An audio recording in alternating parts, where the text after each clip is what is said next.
Olá, espectadores. Bem-vindos ao canal Medicina da Dor. Eu sou. Afinal de contas, as hérnias de disco, quando é que eu devo operar? Devo operar ou não? E para responder essas perguntas, a primeira coisa que a gente precisa entender é como funciona uma hérnia de disco, né? Pessoal, a hérnia de disco nada mais é do que quando o material discal, essa estrutura que fica entre uma vértebra e a outra, ela passa a ocupar o canal medular. Isso acontece por vários fatores, a gente vai explicar adiante, e isso é o que gera a dor e o desconforto nos pacientes. Vamos falar sobre a epidemiologia dessas hérnias, né? Elas são um pouco mais comuns em homens do que mulheres, cerca de 3% nas mulheres e quase 5% nos homens. Ela também é mais comum em pacientes de cor branca do que pacientes de cor negra. Os lugares mais comuns onde elas aparecem são entre as quartas e quintas vértebras lombares e entre a quinta e a primeira vértebra sacral. Esses dois locais correspondem a cerca de 95% de todas as hérnias discais. Para a gente começar a entender esse fenômeno, essas duas imagens que a gente está colocando agora no vídeo mostram do lado esquerdo do vídeo um disco normal. A gente vê uma estrutura bem clara, ela está bem guardadinha ali embaixo do corpo da vértebra, ela não está extravasando, não está apertando nada. Do lado direito, a gente já vê um disco degenerado, ele tem algumas manchas mais escuras, né? Tem o que a gente chama de fenômeno de vácuo, e o que acontece é que ele, estando degenerado, acaba rompendo e causando então o extravasamento do material de dentro do disco para o interior do canal medular. Bom, essa foto esquemática que a gente colocou é mais ou menos para a gente entender a diferença do que é a degeneração, do que é a protrusão, do que é uma hérnia, extrusa, enfim. Basicamente, o disco normal ele vai se tornando degenerado, mudando de cor, até que a estrutura que envolve o disco, chamada ânulo fibroso, ela se rompe ou se enfraquece, gerando então uma protrusão discal. E essa protrusão discal, quando ela consegue atingir o nervo que está ali pertinho, a gente começa a dar o nome de hérnia de disco. Essa hérnia de disco ela pode estar contida ainda pelo ânulo fibroso, ainda intacto ou pelo menos não rompido, ou em alguns casos ela pode romper e esse material herniário acaba extravasando para o interior do canal. Então, nesse esquema que a gente está mostrando agora, a gente percebe uma mãozinha apertando ali uma hérnia de plástico, né, um disco de plástico, e quando ele faz aquela compressão axial, em determinado local onde o disco não está tão forte, há um extravasamento e esse extravasamento vai apertar o nervinho que está passando na cor laranja. Basicamente é assim que funciona a estrutura da hérnia. Aqui a gente pode ver como é que isso funciona numa peça de verdade, numa peça de um cadáver, né? Tá, o disco, ele saiu do local inicial dele e migrou para dentro do canal medular e apertou essa substância branquinha que nós temos ali, perto da mãozinha, né? E isso são os nervos, por onde passa a sensação dolorosa, a sensação térmica, enfim. E é por isso que a gente sente dor. E afinal, o que, que causa isso na prática, né? A gente tem algumas situações que são muito clássicas e podem gerar esse tipo de dor e podem precipitar uma hérnia discal. Uma delas é essa aí. São pessoas que precisam, por algum motivo, ou por um esporte, ou pela sua atividade de trabalho, carregar grandes quantidades de peso no sentido axial, ou seja, no sentido longitudinal do seu próprio corpo. Outra situação muito característica de causas de hérnia discal são os trabalhadores que lidam com vibração. Então, é aquela pessoa que trabalha com britadeira, ou com martelete, ou mesmo aquele motorista que fica muito tempo dirigindo um ônibus ou um caminhão e tem aquela vibração da máquina, do equipamento no corpo dela, né? Então, tudo isso também está descrito na literatura médica como fatores que podem dar origem às hérnias de disco. A gente também não poderia deixar de falar sobre o impacto. E essa figura tenta mostrar quanto o impacto pode ser danoso para uma coluna que já tem algum grau de instabilidade ou degeneração. Então, a atividade que o paciente desenvolve que tenha muito impacto, corridas, saltos, né, motocross, bicicross, até outras coisas que ele pode fazer como skate, né, todas essas atividades aumentam muito a chance de desenvolver uma hérnia discal.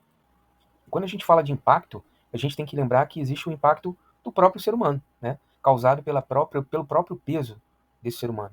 Então, é importante também ressaltar que a obesidade ela não interfere apenas na pressão arterial, nos níveis de glicemia. Ela também é responsável por aumentar a pressão, a dor e a degeneração em praticamente todas as articulações do corpo, e em especial na articulação da coluna. Embora seja um hábito que, cada dia que passa, graças a Deus, está mais fora de moda, o tabagismo ele também comprovadamente afeta negativamente o paciente em relação à hérnia de disco. E, logicamente, nós também não podemos esquecer dos fatores genéticos. Com certeza você já ouviu falar de algumas pessoas que têm diversos familiares que têm hérnia de disco. Às vezes, dois irmãos, primos, filho e mãe, pai e filho.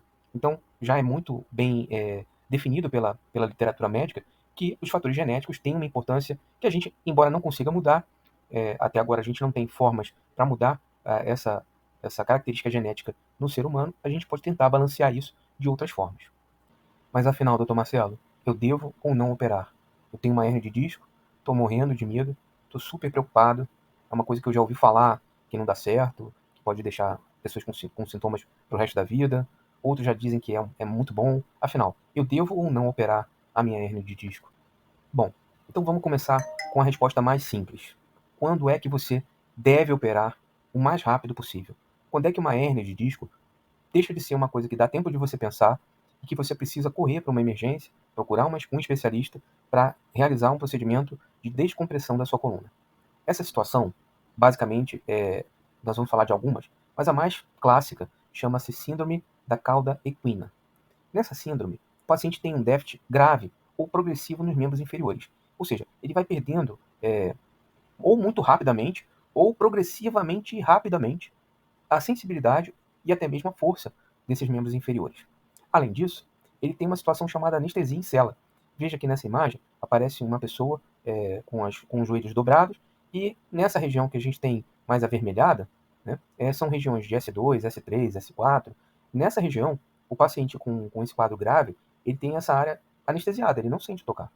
Isso realmente é muito grave e é uma coisa que o tempo luta contra o paciente.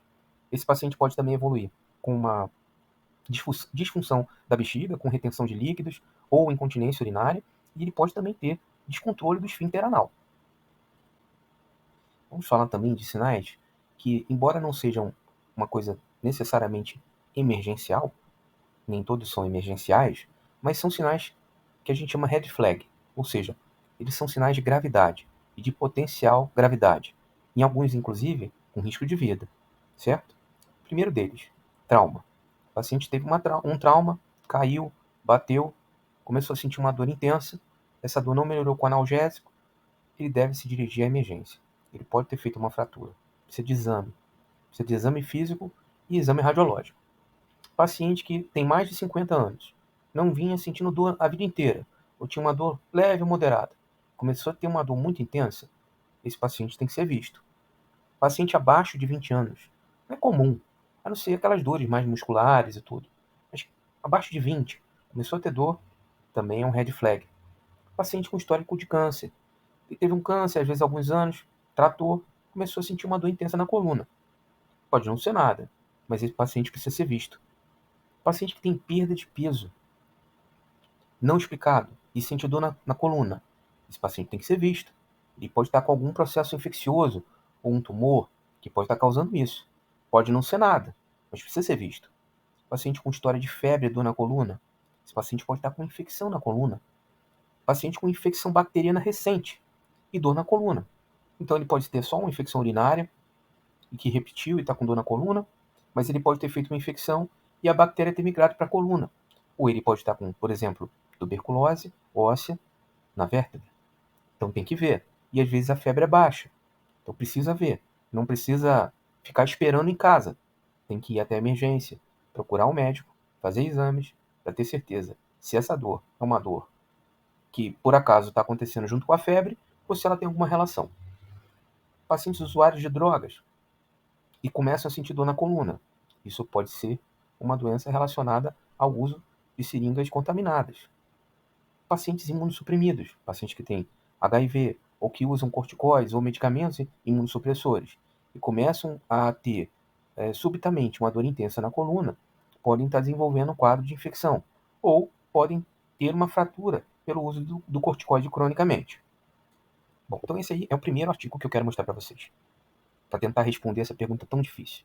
Esse artigo que foi descrito aqui nessa revista, Clinical Spine Surgery, ele é um artigo recente, a gente pode ver aqui que ele é de julho de 2023, e ele procura entender qual é a incidência da reabsorção espontânea de uma hérnia de disco lombar. E ele é uma meta-análise, ou seja, ele é um estudo que tem um grau de importância muito alto, ok? Vamos ver o que ele conclui ao final dele? Então, a conclusão do artigo, seria muito importante a gente ter um tempo para ler todo o artigo, mas vamos tentar falar uma coisa mais resumida. É que cerca de 70% dos casos houve reabsorção dessa hérnia. 70%, ok? Sem nenhum tratamento. Então, principalmente nos 6 meses de tratamento conservador, sem operar, 70% dos casos que não foram submetidos à cirurgia, a hérnia foi reabsorvida, ok? Bom, esse aqui é um outro artigo, e foi publicado aqui em 2017. Também é uma meta-análise. E essa meta-análise procurou responder a seguinte pergunta: tratamento cirúrgico versus não operatório para hérnia de disco lombar. Uma revisão sistemática e meta-análise. E nesse estudo, ele mostrou que as evidências que mostravam que o tratamento era mais eficaz eram de baixa qualidade e que não tinha nenhuma diferença significativa em relação a efeitos adversos. Ou seja, ele não conseguiu, ao final dessa meta-análise, dizer que operar era realmente melhor do que não operar. Já nesse artigo, proposto aqui em 2019, é um artigo de revisão. Então, a importância dele não é tão grande quanto é um artigo de meta-análise. Ele procura descrever os conceitos atuais para o tratamento da hérnia de disco lombar. Bom, e nele ele conclui, primeiro, que o que gera uma hérnia de disco ainda não está completamente esclarecido. Parece que é uma mistura de todos aqueles fatores de risco que a gente tratou até agora. E os tratamentos não operatórios devem ser o tratamento de primeira linha, ou seja, antes de você tentar operar, a primeira coisa que você deve fazer é tentar o tratamento não operatório, ok?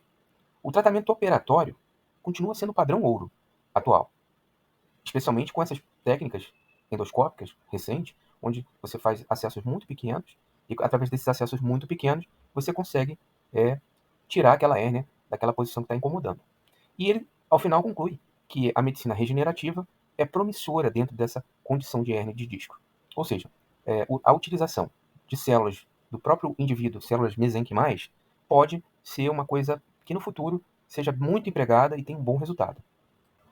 Bom, então a gente viu, através desses poucos artigos que eu acabei de mostrar, que é uma síntese de muitos artigos que foram estudados, que, embora a cirurgia para a hérnia discal seja o padrão ouro para o tratamento, ou seja, aquilo é o que mais certamente vai resolver o problema, parece que não é obrigatório que isso aconteça para todo mundo, porque cerca de 70% dos pacientes que não operam podem ficar sem dor. E aí, a gente vai falar sobre o papel das injeções perto do nervo, ou seja, epidurais, perto transforaminais, ou bloqueios seletivos de raízes nervosas no tratamento dessa síndrome radicular lombar, ok? Isso é uma revisão narrativa baseada em evidências. Esse trabalho conclui que a taxa de sucesso dessas infiltrações é em torno de 76 a 88%, e a maioria desses benefícios é observada no período logo após a injeção, imediato e precoce. Que fatores clínicos, incluindo a duração e a gravidade dos sintomas, e fatores radiológicos, como a presença de pedacinhos de osso dentro do canal, ou a localização onde está a hérnia, o tamanho da hérnia, o tipo de prolapso, então se a hérnia está extrusa, protrusa, se ela já foi migrada, influenciam nesses resultados.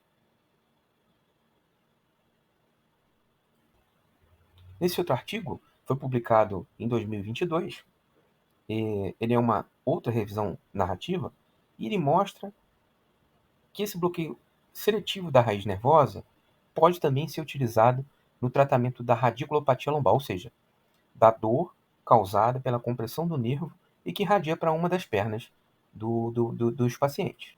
Então, no final, ele concluiu o seguinte, que esse bloqueio seletivo ele é importante, primeiro, para diagnosticar com precisão o motivo da dor, ou seja, saber se aquilo que está aparecendo na imagem e que o médico examinou depois do bloqueio, se aquilo era realmente o que estava causando a dor ou não. Então, ele diz que isso pode ser eficaz no tratamento da radiculopatia lombar causada por uma ampla variedade de condições. Esse procedimento pode ser feito de várias maneiras, então pode-se usar ultrassom, radioscopia, radiografia, né, conforme o mais apropriado naquele momento.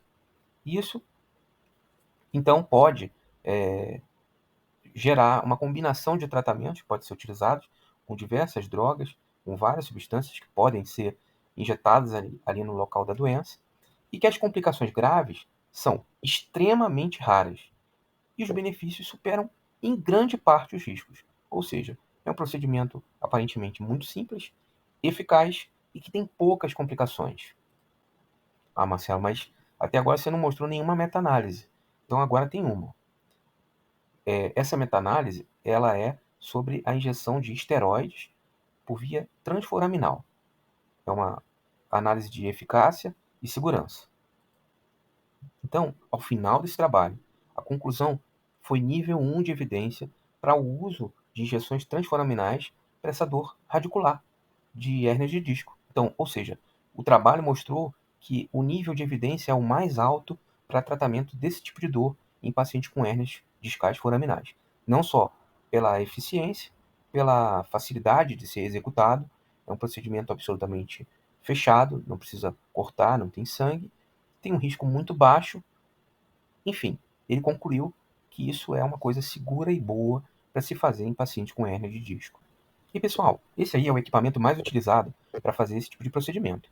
Ele chama-se intensificador de imagens, ele é um raio-x digital e que é operado no ato cirúrgico. Então, durante o procedimento da infiltração, o médico, através de comandos ou através de um pedal, ele vai executando radiografias e vai colocando, posicionando aquela agulha no local onde está a dor do paciente, onde foi evidenciada através do exame físico e através dos exames de imagem previamente feitos.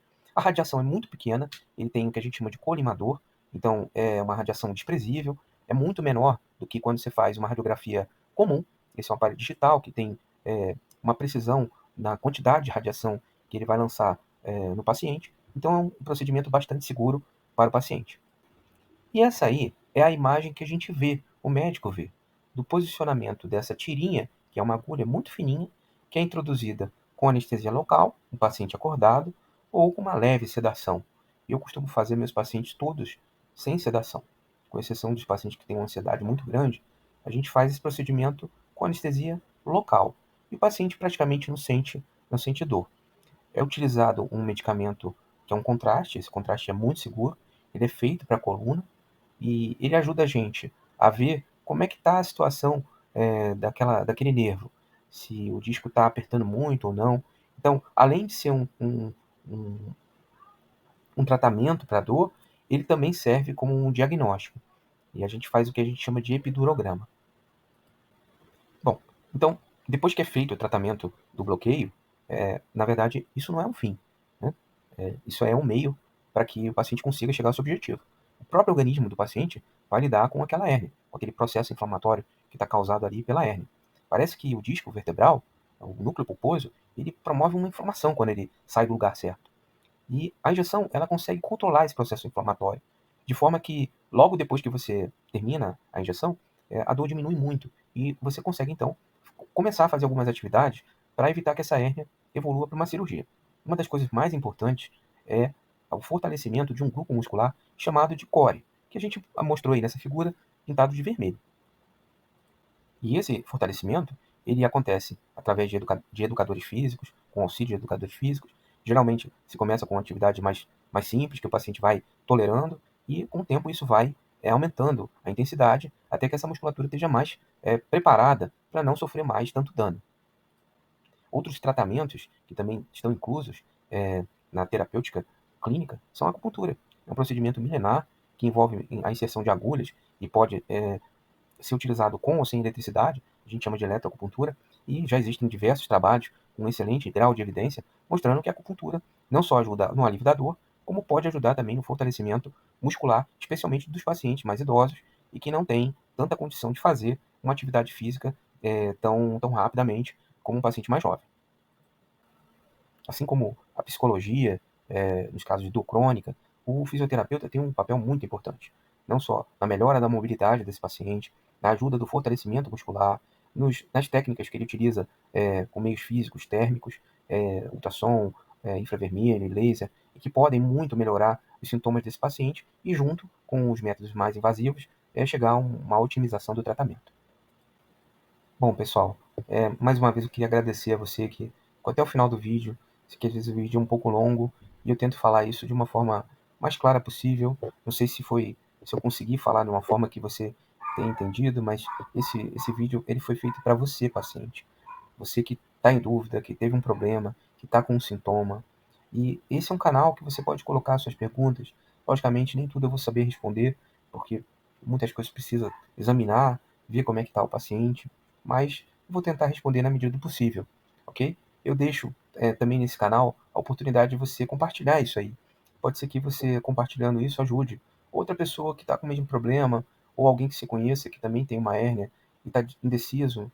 Ok, é, é importante tirar dúvidas, até para que com essas informações você possa também discutir com o seu médico, o médico que está lhe acompanhando. Não existe nenhum tratamento perfeito. Todos os tratamentos têm riscos, têm complicações, todos eles têm sucessos e insucessos, e o importante é a gente tentar fazer o melhor individualmente para cada pessoa. Cada pessoa tem uma necessidade especial, e é para isso que a gente que é médico vive, para tentar fazer o melhor pelo nosso paciente. Ok? Eu agradeço, muito obrigado pela oportunidade de vocês estarem conosco e tudo de bom.